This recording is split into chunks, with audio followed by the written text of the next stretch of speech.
I was thinking then as you were saying that, because obviously I've got a film background myself. I'm always thinking about sound bites as I'm recording these interviews. And you starting there with, I'm conning people out of money. I thought, what a fantastic opening for a clip. And what is the right answer if there's a grenade thrown at you?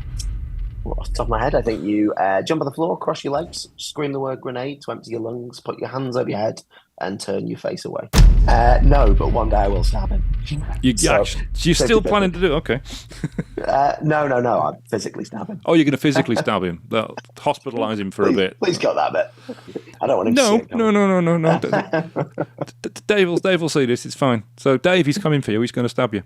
And how did you find the experience then? Because I've got a film degree as well, as we've talked before. I didn't know. Oh, yeah, of course. Yeah, we did. We talked about this. We talked about this, yeah. Well, as I'm about to explain why I enjoyed the experience, because I drank far too much for 3 years, that's probably also why I don't remember what we talked about.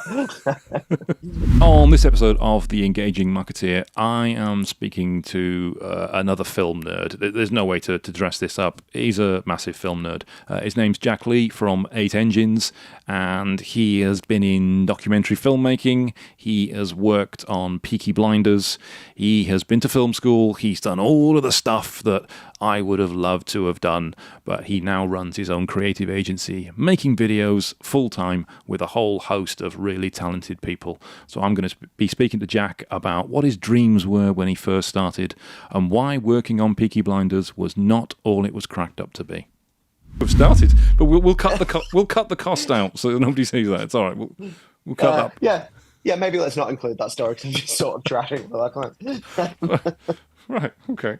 Well, you mentioned then that it was as stressful as filming in a conflict zone. What conflict zones have you filmed in?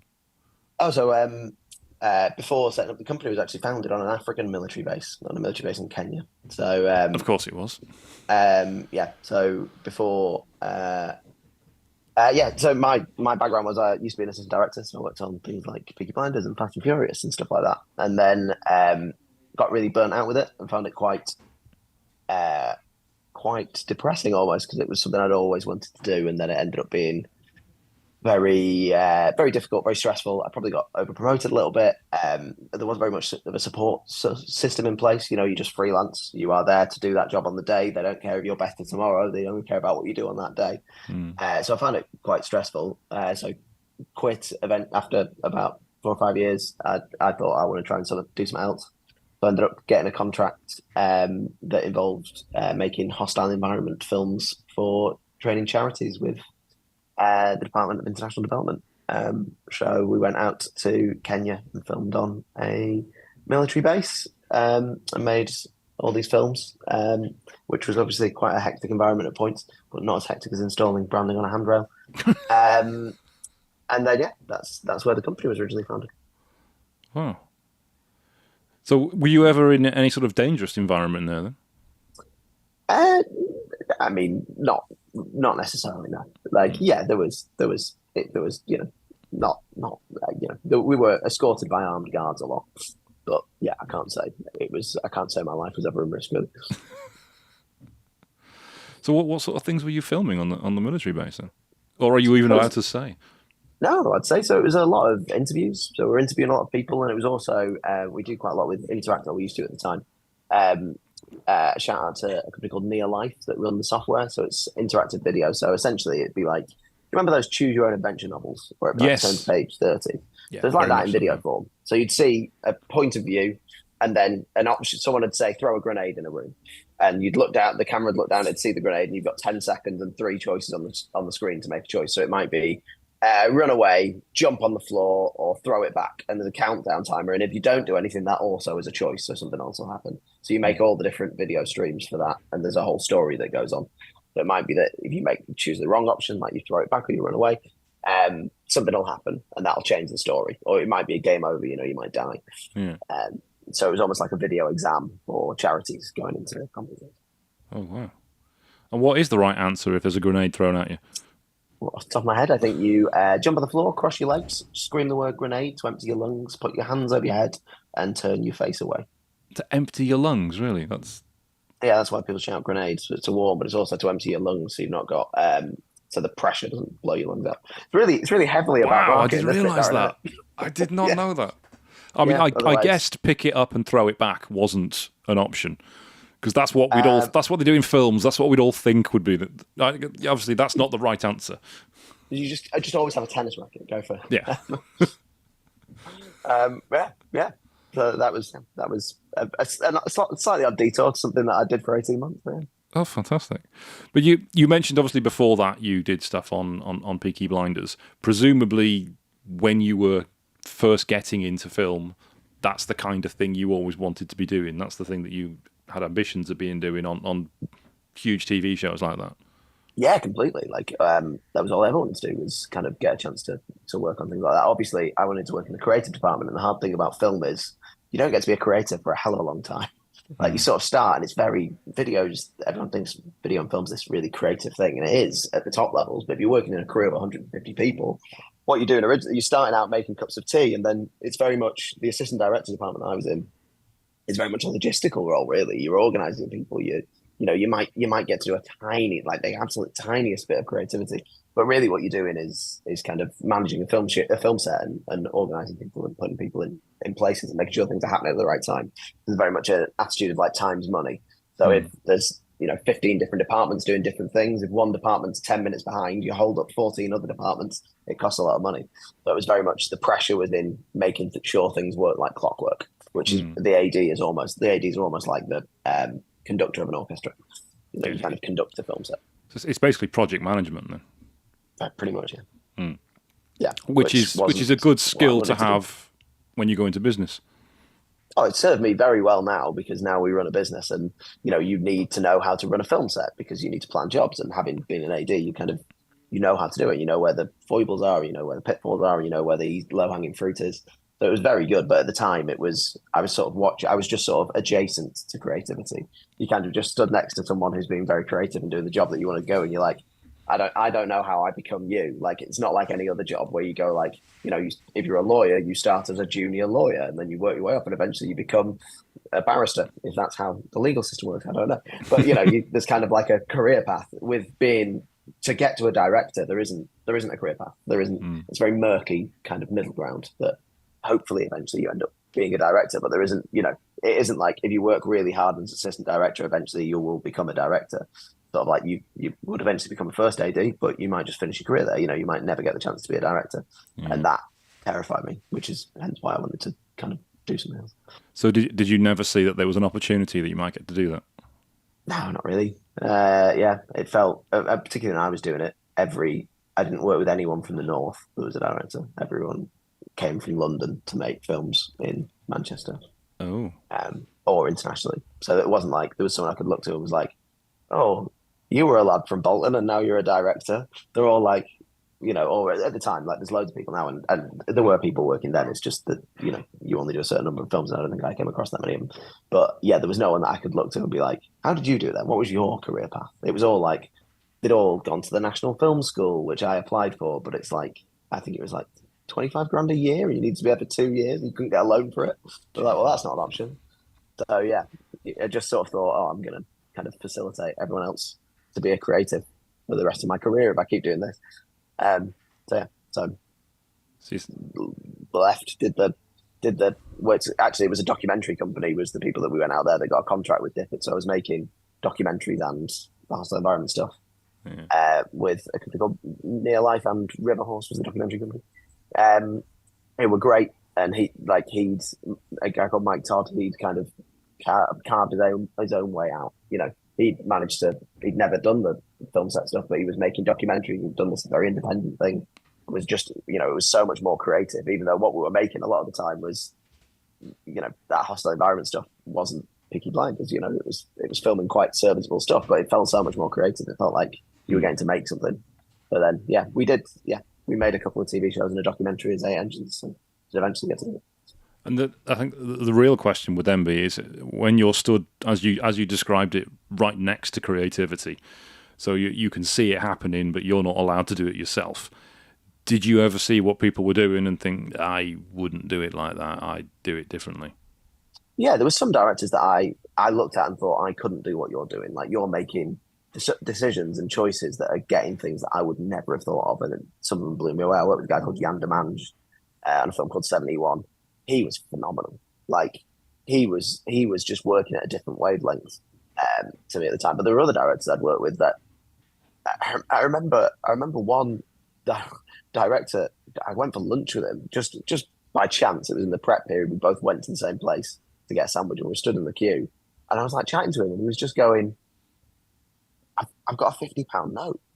I'm like, "All right." He went, "I've never seen one of them before." I was like, "All right, cool." And he just chatted for 10 minutes about this £50 note. I was like, you're doing the job I dreamed to, and as far as I'm concerned at this point, you're medically thick. You just couldn't make conversation. It was so odd. And then I mean the film. I won't say what film it was, but the film was pretty good. But yeah, I wasn't blown away by the creativity or the conversational skills of him. So yeah, it was I think sometimes there are people. There are still directors that I get to work with now that we'll do a job together, or like we're really lucky that we have a freelance group of people that just think differently to me and get to a point where I wouldn't get there. If I was presented with the same problem, I wouldn't get to the same point that they've got to, and it blows my mind. I'm like, wow, that's incredible. Or like, there's other like now I'm constantly inspired by creativity. Like we've got in-house, there's loads of creatives here. Like I'll take one at random. Josh, who normally sits next to me, is our in-house DOP, so director of photography, kind of cameras, designs everything visually. And sometimes he'll just come out with ideas that are so against conventional wisdom or so against my thought process that it blows my mind. I'm so impressed by it. Also,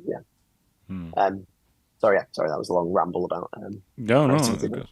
It's good. So you mentioned the National Film School and it being 25 grand a year. I didn't realise it was that. It was something like that. I've not Googled it, but it was far too expensive for me to afford. So did you look at it to apply then from school or college? Applying, I went down to an open day and looked at the pricing. It was like, I already had a degree at that point, so I couldn't get a student loan. Oh, right. So where was your degree at? I went to Edge Hill, a fine university. I'm gonna screenshot your face that you pulled there and use it as the next Edge Hill market poster. You went to Edge Hill. But no, it was great. Like we had a really good time, and I think the best thing about university was we got a load of equipment and we got the chance to make really bad stuff. Yeah, we got given all this stuff, and we could make stuff that no one was ever going to judge us for 3 years.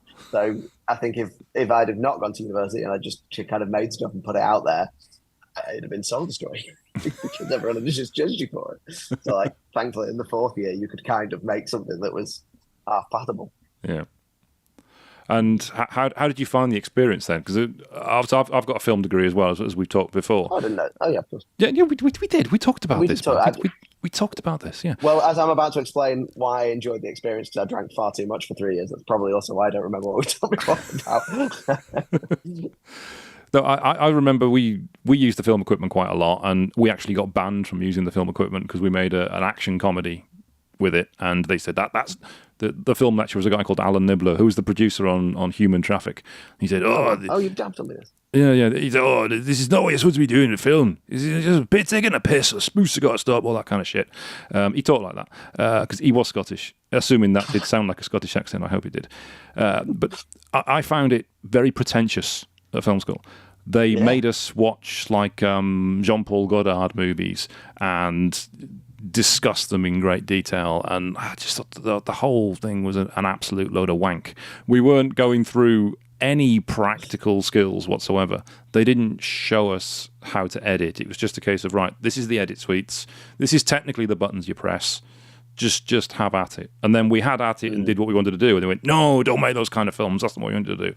So I found the whole purpose of it absolutely pointless, quite frankly, other than, as you said, the access to the film equipment, which they promptly stopped.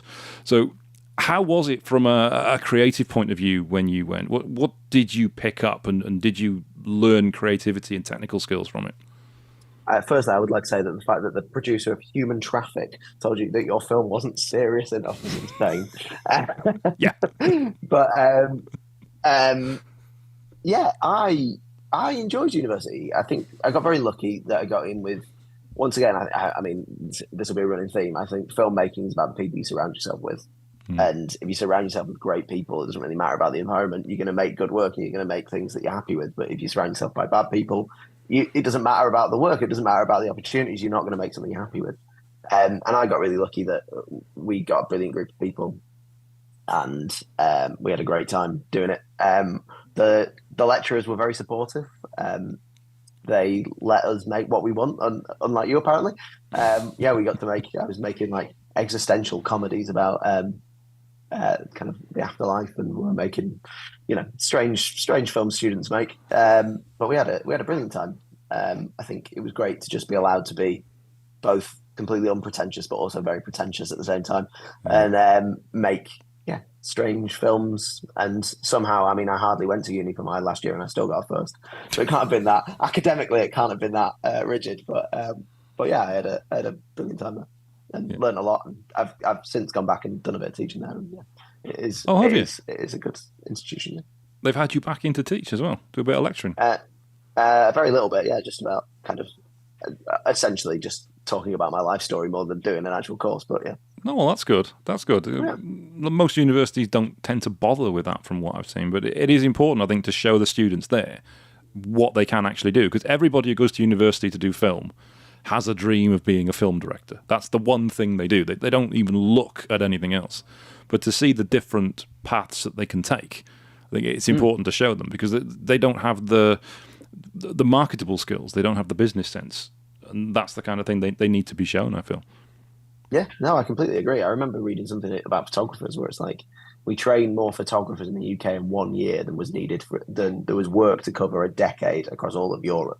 Like, we're training these people to do these jobs that, like, it's almost like we're just marketing dreams. You know what I mean? Like, we're just monetizing the aspiration. Like, people go there with these lofty ideas of being a film director, but of course, there were 30 people in our course. None of them are film directors. A few of us have been very lucky. We've got to work in TV. We've got good careers, but no one's out directing films. It's all been done by Southerners. We went to the National Film School. Yeah. And I think I mentioned before on our course as well, there was probably about 30 people, and one of them is a film director, and he is from the South. He is from London. He just happened to go to university. There's many Northern directors, but yeah. Yeah, I've not met any, but yeah, I'm sure there are. So when you left university, what was your first creative role? What did you manage to get into? So when I left university, there was a group of friends that crowdfunded. You might like this. We crowdfunded enough money to make a film about Star Wars. I'm all over this. Yeah. I didn't direct or anything. I just worked on it and was very lucky to get to continue. They were the year older than us. I was just a part of the crew. It's called I've Got a Bad Feeling About This. A guy called Alan Donahoe spearheaded it.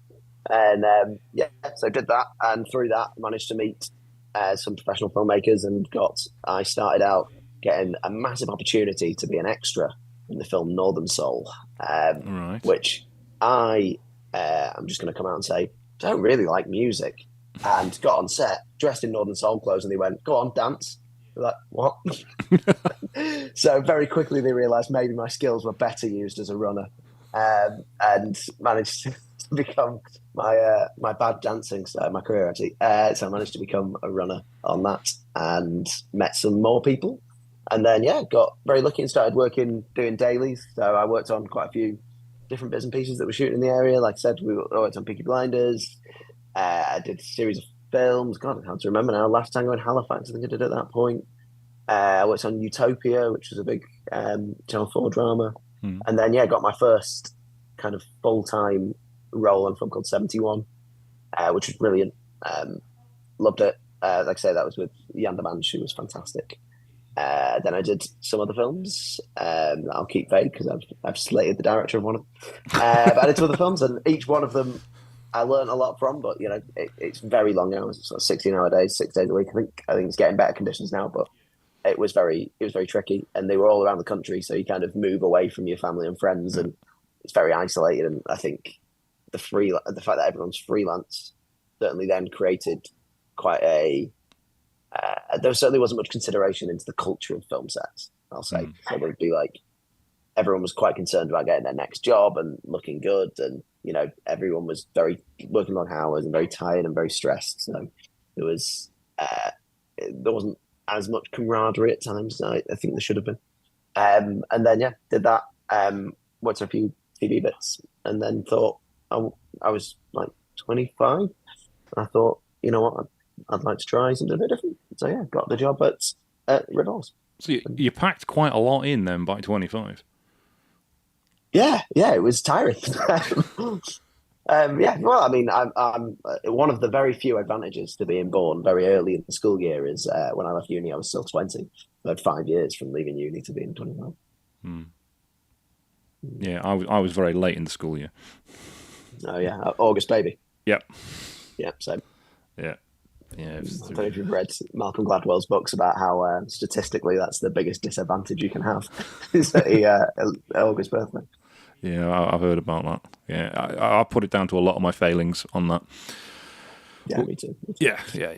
So when you were doing these roles and you were close to creativity, I imagine most people I know in this stage would be having projects that they wanted to do, films that they wanted to do, things that they wanted to write. Were you coming up with stuff, and were you writing stuff that you planned to do in the future as well? Well, that was one of the things. Really, was it was so hard work. There was no time to be creative. It's not like you could be adjacent to creativity and then go home and spend 8 hours doing your own creativity. You were adjacent to creativity, then you slept, then you watched someone else be creative for quite a while. Certainly that was my experience. I'm sure there's other experiences, but so yeah, no, at that time I probably wasn't. So it was only when I got the job at Riverhorse that I started thinking, oh, I'd like to make more stuff. And then I kind of got really inspired by the guy that ran it and got very into documentaries. So I was very lucky in that I got to, be in the creative roles on feature documentaries they were making at the time, and even marketing content they were making at the time and things like that. But then, yes, the thing that I got kind of obsessed with was gold fever. People that are kind of obsessed. I thought it was about greed at first.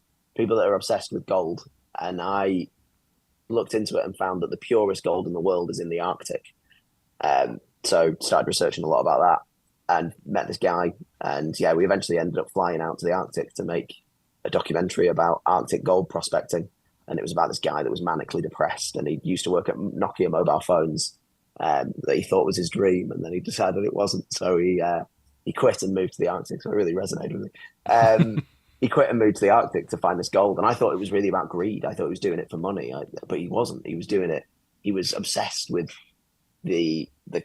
the kind of substance of gold, and I'd like speak. We have long conversations, and sorry, this is a slight detail, but he just said he loved the idea that he'd had gold on him when he died, and that he'd die in the Arctic, and that his body would be buried, and then maybe in 1,000 years someone would find his body and they'd pick up the gold. Like, I think there was this idea of like it being like that it had come from the stars, and it was this like legacy throughout time. He was just obsessed with gold. So that was when we made that was my first point of being like incredibly creative again. I imagine there's a few logistic challenges with filming in the Arctic as well. It was cold. Yeah.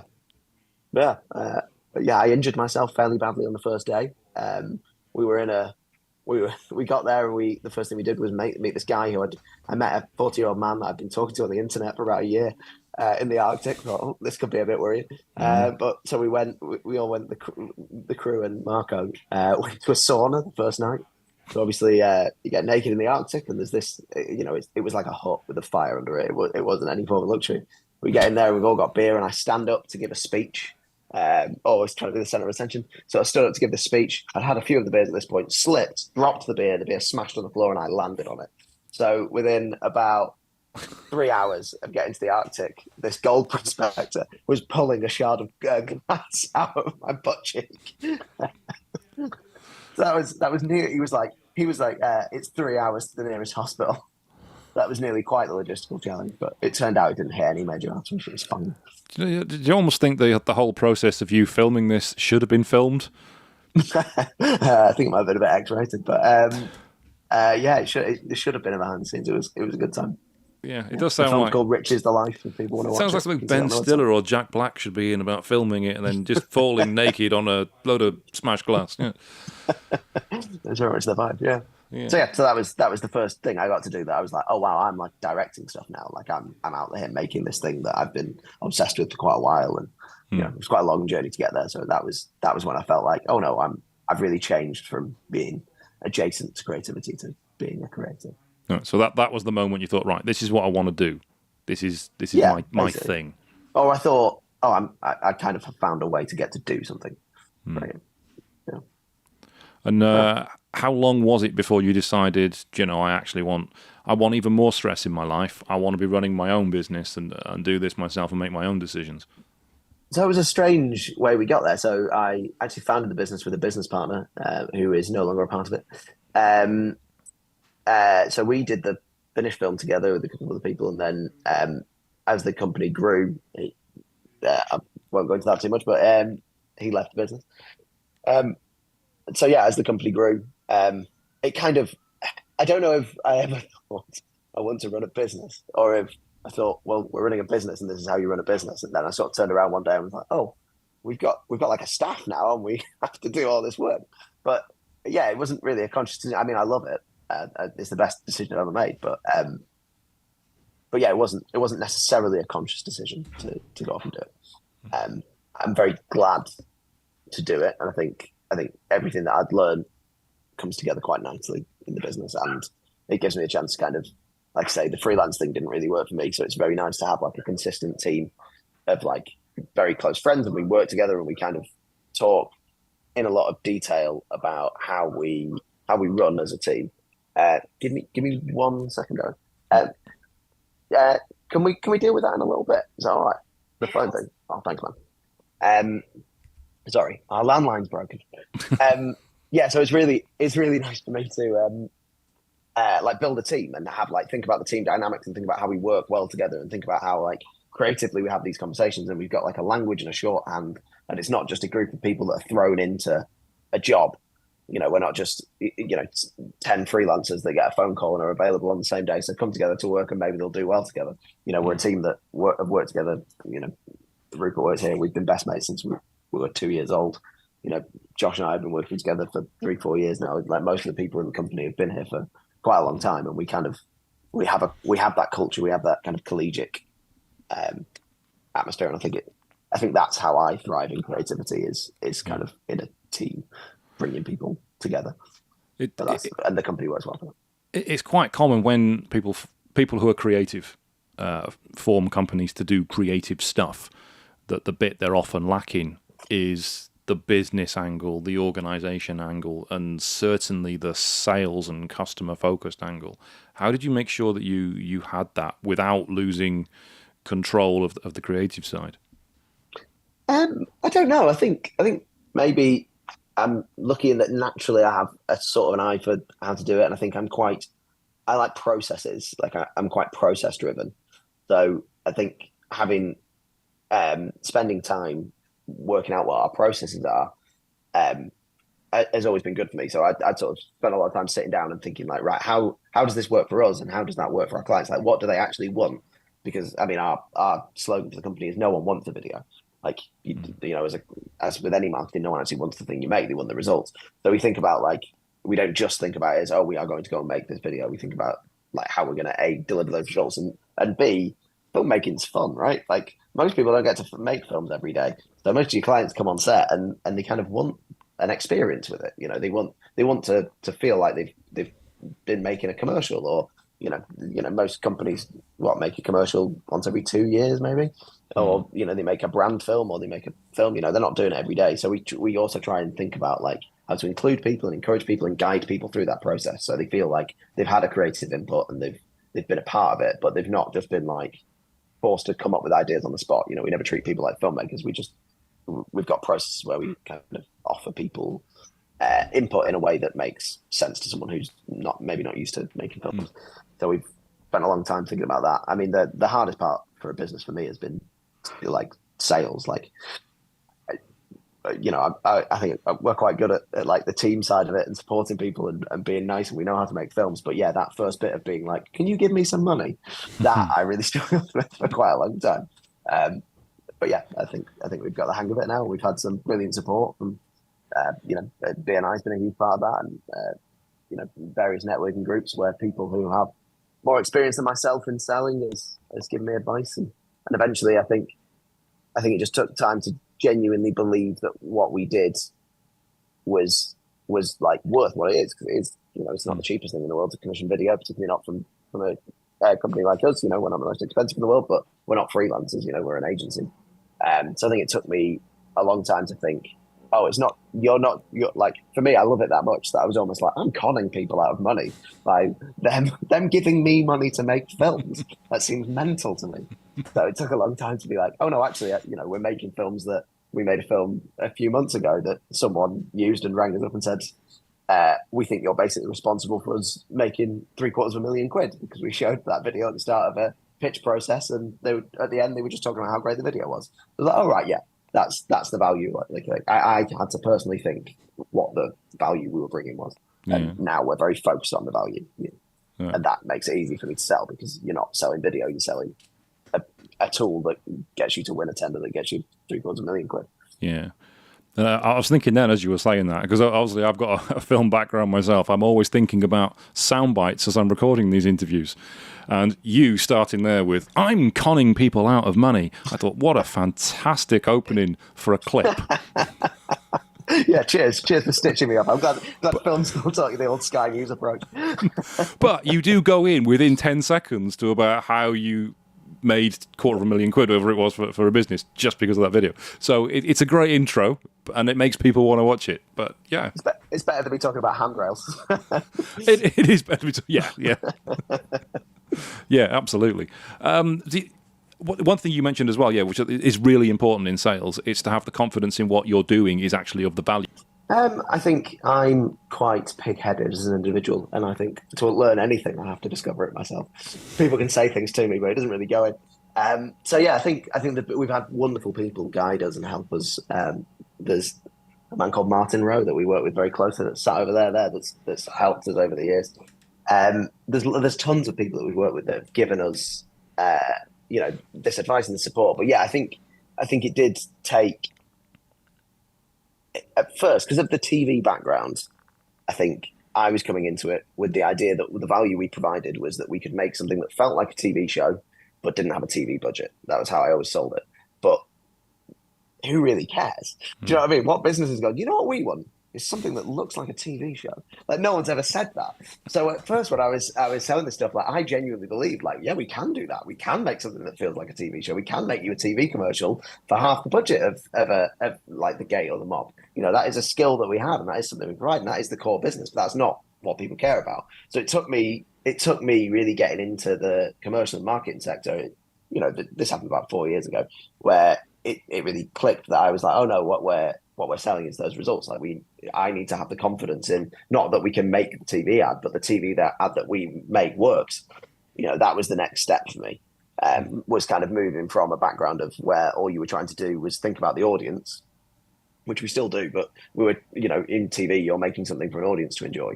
That documentary I was made, we were making something that hopefully someone else would enjoy. Whereas with marketing and with corporate and commercial stuff, what you're actually making is something that works for a business. So I think that switch was when I really realized, oh, that's how I need to think about it, is that we're coming in and we're solving problems for businesses. We're just doing it using video. A builder doesn't call himself like a hammersmith, or they're building the building. They're not talking about the tools they're using. They're not, that's kind of what I think of now. So we sort of stopped calling ourselves a production company. We call ourselves a creative video agency now, because we're much more results driven, and that we start everything with that now. Every like the actual creative part comes so much later in the process now, which has made it much easier to sell, because it's all about solving problems. Mm-hmm. You mentioned networking as well, and you mentioned BNI earlier. What made you want to join a networking group like BNI? Well, I guess when the company started, I personally had no network, like zero network. Like, I've worked in film where all I did was spend time with filmmakers and film crews, and then I'd done the hostile environment training stuff.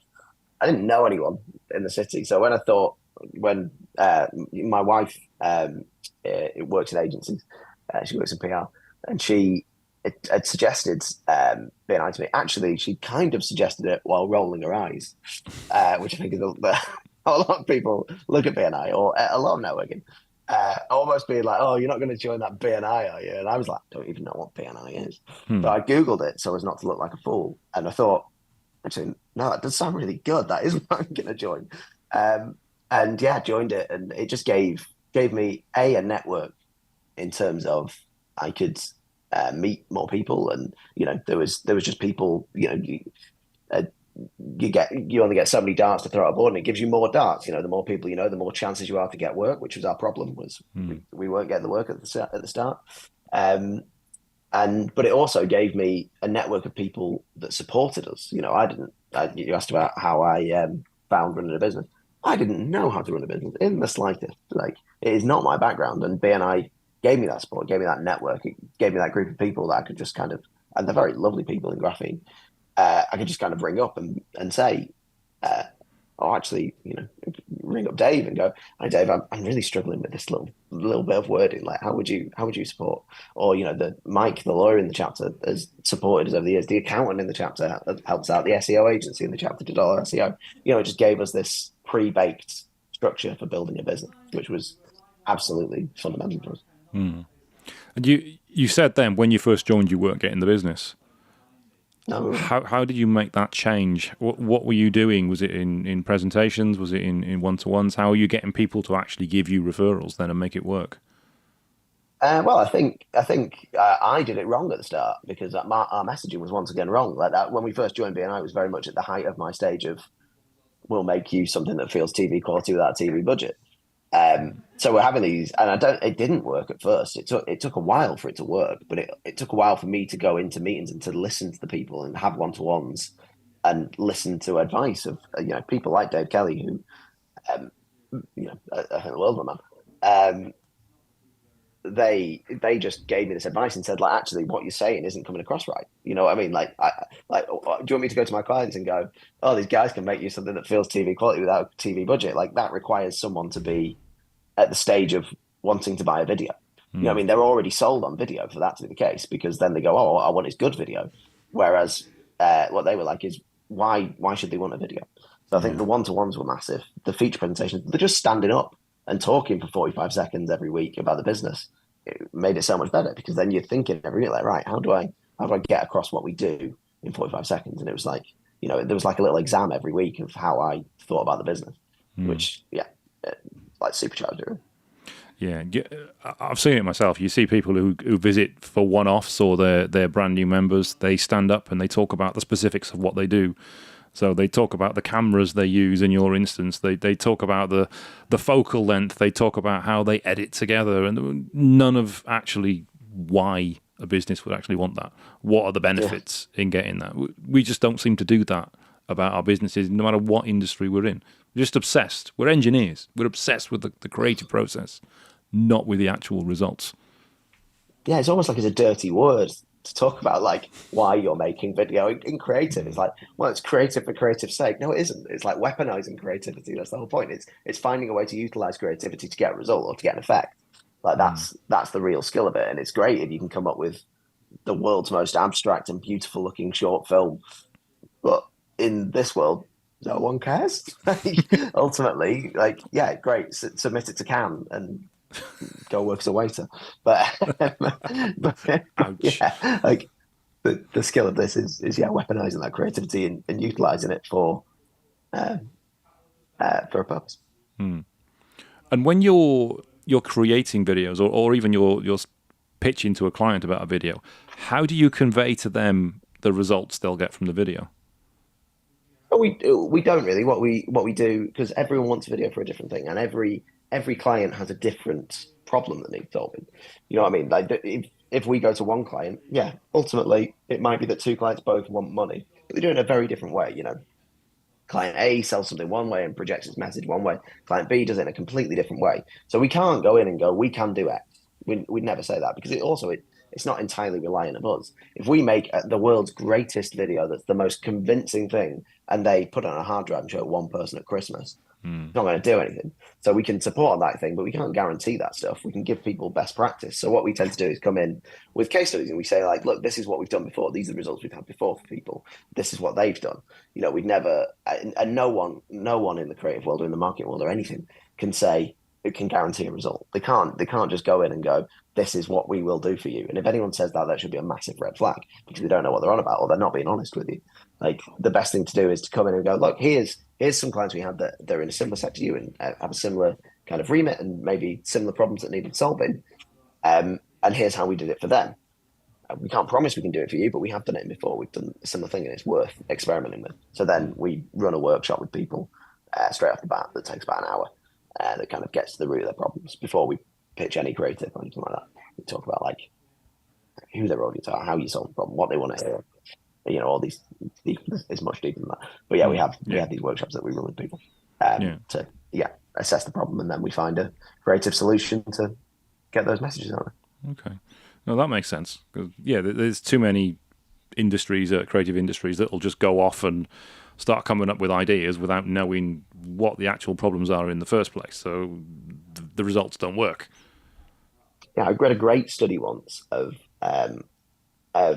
creativity, and it was all about architects. So they got a series of architects that were nominated for this quite big award. There's about 50 people, and I think there's about 7 or 8 different awards that they could have won. They took all the architects, they did a study of them, and they said they gave them all the same brief, and they just wanted to study the ones that won the award versus the ones that didn't. And they found one difference between the people that won the award and the ones that didn't. They gave them 3 days to do this brief, and all the ones that won the award were the ones that picked up the pencil last.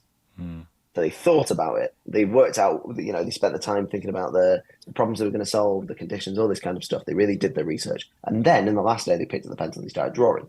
The ones that didn't win the awards, the ones that weren't as successful, are the ones that got the brief and thought, yes, and started drawing straight away, started coming up with ideas, because they just hadn't done the prep stage. So that's a big thing for us, and it's a phrase we use in the office all the time, is like, put the pencil down. Stop picking up the pencil straight away. Like, let's think about the project, like, because we're all creative, we all want to make fun stuff, we all want to do these, we're all film students, we all want to make the best film, but what we really want to do is make the best film for the client. So we really need to think about what the parameters are and like why we're making that stuff before we pick up the pencil and start suggesting ideas. I love that. Be the last to pick up the pencil. That's saying quite a lot in the office, yeah. There's one question I wanted to ask as well, because you talked about BNI and getting referrals and it wasn't working initially. What kind of businesses in BNI are the ones that are giving you the best referrals? I mean, digital marketing agencies we work really well with. So yeah, we work with an SEO agency called Aquis that are our SEO agency. We work with them brilliantly, and I think it's a very symbiotic relationship. Obviously, video and SEO work really well together. Like I say, we struggle to guarantee results, or guarantee results, because we don't control what the client does with the video. But when we work with their SEO agency or their digital marketing agency, it becomes much easier. You make the video, and you're like, oh, and now you guys get the video out there. Like, we've given you the tool, and you guys go and sell it and market it, and that works really well. So yeah, market agencies are always a good partnership for us. I think within BNI, you look at power teams, don't you? I personally, I've never been part of a particularly successful power team officially, but I think if you look at the idea of the power team, that works very well. And equally, flip the question around, what kind of businesses are you able to give referrals back to as well? Because I'm thinking, for example, with digital marketing agencies, you would often be the next step. So they would give you referrals, but who are you able to pass referrals to? You're completely right. And I would say this is why it's worth investing in people within BNI or within networking in general. Because when we first started, I was struggling to give referrals back and forth to the other groups, to the other people within our power team. SEO, by the time someone comes to a video, they've already thought about their SEO. They've already got a website. Like, they were giving us leads, and I was really struggling. I think at that stage I was doing quite well, because I was going to loads of networking stuff, so you're just making introductions. But it took a while before I was like, the business had been going long enough, and that we had a good enough reputation that I was close enough to a lot of our clients that I could suddenly start going, oh, actually this client's going in for a rebrand, and even though we're something that traditionally comes down further down the pipeline, we're their closest kind of creative agency. So they're coming to us and going, oh, do you know any web developers? Do you know any of this? So I think it took a while for us to get to the stage that we were truly a great part of that digital marketing team. But I think we have got there. Like, we're now passing loads of referrals and that kind of stuff. But yeah, it just took a while for that cycle to kind of complete. It was 2 or 3 years before people were trusting us to go back down that stage of the chain. Or we were working with clients where say, I mean, this has happened from time to time. We'd work with a client and it's not really working with their brand agency or their web agency. You know, what I mean, we're like in the meeting, and you know, you start seeing these red flags, don't you, down the thing. And with some of the clients we've been with longer, it has been a little bit of a word to one side and been like, look, I just think you should ask these questions, or like, I think you just need to be aware of this, this, this, and this. And then sometimes, you know, it's not worked out. We've not that makes me sound really bad. This, like, I'm kind of pushing people out, but you know, if you look at a project that's going disastrously wrong, you can recommend people that can come in and rectify that, which has been very cool. And do you think it took a while because you were new in BNI, or it was because you were new in business? I was new in BNI. I was also 26, 27, something like that. So I was quite young. Yeah, very new in business. I'd never worked in any kind of role that required building relationships. You know, I'd worked in roles that required me to be able to work in a team, but not to kind of go out and build relationships with people outside of that team. So I think it's just a real skill set, isn't it? Networking, like, people don't, and that's once again one of the best things about BNI is it's like the SAS of networking. You know, you're like pushed in and you're forced to do the most extreme version of it, really. But that was good for me. You know, I had structures, and I'm from a family of sports people and PE teachers, very competitive. So as soon as there was like, oh, I need to be good at this, like I can't be bad at it, and I couldn't stand the idea of like taking more than I gave. So I think there was a lot of motivation there to just get better quite quickly. But yeah, when I first joined, I would say the polite way to say it was that I needed a bit of support. The unpolite way to say it was I was bloody useless. Yeah, no, I know what you mean. I know what you mean. But you recognised it and you wanted it. You wanted to help, so that because obviously it's working for you. You want to make sure it works for other people, so that you get to stay there. Yeah, completely. You do. Yeah. And you know, I looked up at Dave Kelly, and he was being the president, and I thought, I'm going to usurp that man one day, and I have. Have you usurped him on visitor inviting though? No, but one day I will stab him. You're still planning to do it? Okay.